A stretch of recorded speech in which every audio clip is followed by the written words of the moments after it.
Hello friends, welcome to our channel. So आज हमने क्रूडो में ट्रेड किया था और एक बाइंग साइड की पोजीशन बनाई थी, लेकिन इस जगह पर हमारा एसएल हो चुका है।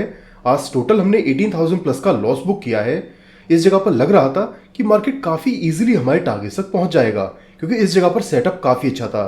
लेकिन आप देख सकते हैं कि जिस जगह पर हम ट्रेड एग्जीक्यूट करते हैं, मार्केट वहां से हमें फॉल दिखाता है एंड इस जगह पर काफ़ी इजीली मार्केट हमारा स्टॉप लॉस हिट कर देता है। इस जगह पर सेटअप काफ़ी अच्छा था, काफ़ी सारी कंफर्मेशन हमारे पास थी, लेकिन अगर उसके बाद भी मार्केट स्टॉप लॉस लेता है तो कोई प्रॉब्लम नहीं है, मार्केट को अपना स्टॉप लॉस दे देंगे। अब चलिए थोड़ा समझने की कोशिश करते हैं कि इस जगह पर हमने बाइंग साइड की पोजीशन क्यों बनाई, इस जगह पर सेटअप क्या था। तो सबसे पहले आप देखेंगे कि आज मार्केट हमारे लेवल्स पर ही ओपन होता है। इस जगह पर मार्केट हमारे लेवल्स का प्रॉपर ब्रेकडाउन रिटेस्ट करता है, उसके बाद स्विंग को भी क्रॉस करता है, लेकिन इस जगह पर हम सेल साइड की पोजीशन नहीं बनाते हैं। उसका रीजन क्या है? अगर हम 50 मिनट्स टाइम फ्रेम पर मार्केट को देखेंगे तो आप देख सकते हैं कि लास्ट ट्रेडिंग सेशन में मार्केट ने काफी बड़ा फॉल हमें दिखाया था। उसके बाद आज मार्केट गैप डाउन ओपन होता है एंड कंटिन्यूसली वहां से मार्केट फॉल हमें दिखाता है। अब जब हमें पता है कि ऑलरेडी मार्केट काफी बड़ा फॉल हमें दिखा चुका है, तो इस तरह से मार्केट और कितना नीचे जाएगा?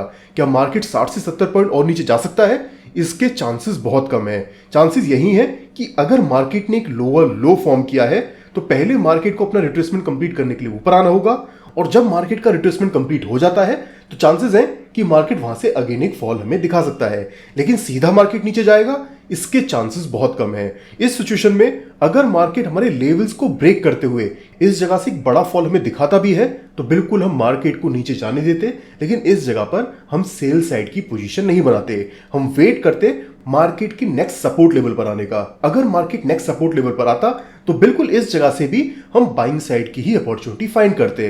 सेल साइड की तरफ बिल्कुल भी इंटरेस्टेड नहीं थे, क्योंकि इस जगह पर मार्केट ने काफी बड़ा मूवमेंट दिखा दिया है। इस फॉल का मूवमेंट अभी ग्लोबल चार्ट पर भी मार्केट ने कंप्लीट नहीं किया है। अगर ग्लोबल चार्ट पर मार्केट ने इसका रिट्रेसमेंट कंप्लीट कर दिया होता और आज अगर मार्केट हमारे लेवल्स को ब्रेक करते हुए इस जगह से नीचे जाता तो बिल्कुल हम सेल साइड की पोजीशन बना सकते थे, लेकिन इस जगह पर मार्केट ने एक शार्प फॉल हमें दिखाया, उसका रिट्रेसमेंट कंप्लीट नहीं हुआ था, इसीलिए इस जगह पर हम बाइंग साइड में इंटरेस्टेड थे। लेकिन हाँ, ऐसा बिल्कुल नहीं कि मार्केट लेवल्स के ऊपर आएगा तो हम डायरेक्ट बाइंग साइड की पोजीशन बना लेंगे, या फिर मार्केट सपोर्ट लेवल पर आता है तो हम डायरेक्ट बाइंग साइड की पोजीशन बना लेंगे। कंफर्मेशन के लिए इस जगह पर हम एक ट्रेंड लाइन ड्रॉ करते हैं जिसका सपोर्ट लेते हुए मार्केट डाउन साइड की मूवमेंट हमें दिखा रहा था। हम वेट करते हैं इस ट्रेंड लाइन के ब्रेकआउट का। जब हमें लगता है कि मार्केट ने ट्रेंड लाइन का ब्रेकआउट किया, उसके साथ साथ हमारे लेवल्स का ब्रेकआउट किया, वहां पर फिर हम कंफर्म हो जाते हैं कि मार्केट इस जगह से एक अच्छा अपसाइड का मूवमेंट हमें दिखा सकता है।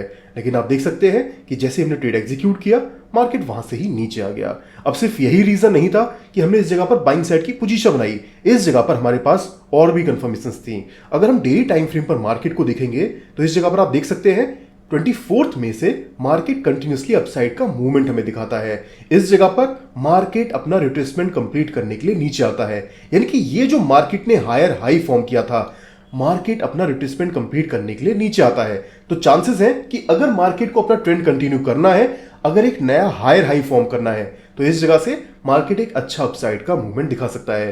तो हायर टाइम फ्रेम के अकॉर्डिंग मार्केट अभी अप ट्रेंड में है, तो बिल्कुल इस जगह से हमें बाइंग साइड की ही पोजीशन बनानी होगी। लेकिन लोअर टाइम फ्रेम पर जो भी मार्केट का ट्रेंड था वो डाउन ट्रेंड था, यानी कि इस जगह पर मार्केट ने लोअर लो फॉर्म किया था। लेकिन इस सिचुएशन में भी मार्केट ने ऑलरेडी काफी बड़ा फॉल हमें दिखा दिया था, तो इसका रिट्रेसमेंट भी पेंडिंग था। तो चांसेस थे कि पहले मार्केट को अपना रिट्रेसमेंट कंप्लीट करना ही होगा। अगर मार्केट को ट्रेंड चेंज करना है तो बिल्कुल इस जगह से market higher highs high low form करते हुए ऊपर चला जाएगा। लेकिन अगर मार्केट को लोअर टाइम फ्रेम के ट्रेंड को कंटिन्यू करना है, इस सिचुएशन में भी मार्केट को पहले अपना रिट्रेसमेंट कंप्लीट करने के लिए ऊपर आना होगा, उसके बाद इस जगह से मार्केट नीचे जा सकता है।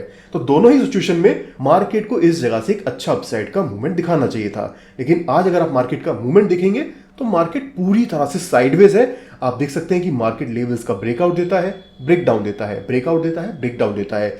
अगर आपको लगता है कि मार्केट साइडवेज है, मार्केट में आपका स्टॉप लॉस हिट हो चुका है, तो वहां पर फिर मार्केट से बिल्कुल भी फाइट मत कीजिए, वरना आप लेवल्स के ब्रेकआउट पर बाइंग साइड की पोजीशन बनाएंगे, वहां पर आपका स्टॉप लॉस हिट होगा। लेवल्स के ब्रेकडाउन पर आप सेल साइड की पोजीशन बनाएंगे, अगेन वहां पर आपका स्टॉप लॉस हिट होगा। तो साइडवेज मार्केट में अच्छा है कि आप ट्रेडिंग को अवॉइड कीजिए, या फिर अगर मार्केट आपका स्टॉप लॉस हिट करता है तो छोटा सा स्टॉप लॉस लेके ट्रेड से एग्जिट कर दीजिए, उसके बाद फिर वहां पर ट्रेड मत कीजिए। तो कुछ इस तरह से ट्रेड हमने एग्जीक्यूट किया। आज की वीडियो तो नेक्स्ट वीडियो में। Thank you.